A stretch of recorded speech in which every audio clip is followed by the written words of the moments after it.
ভাই দেন মাড়ি উড়িয়া টাল করে লেছি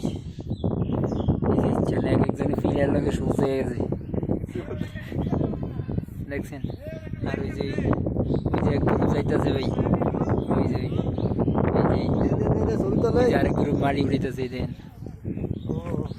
দেন মাড়ির মধ্যে কেমন হইয়া রয়েছে পুরার মাঝে উঠে দেখেন আমরা শারদীয় পূজা দুর্গা পূজার জন্য এই মাটি এত কষ্ট করে সকাল থেকে আমরা পরিশ্রম করে এই মাটিগুলো আমরা এনেছিলাম ফোন দিছে আমার হাতে মাটি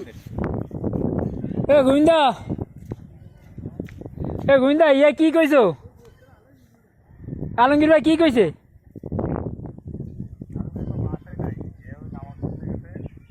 ও তাই আর আপনি কি গেছেন গিয়া কোন বাজে খেয়ে গাট ও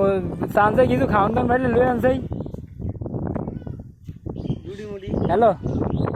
আর না তো মিঠুনের একটু ফোন দিতে কও ও মিঠুনের একটু ফোন দিতে কও এটা মিঠুনের তাহলে ঠিক আছে এইতে ফোন দিছে এটা যাবে জন বড় ভাই কিনছেন মাটি হ্যাঁ রাতে করে ডিসপ্লে হ্যাঁ এটাই তো ইয়ে তো উড়ে বলেছি দেখছেন কি কয় এই গেছে কি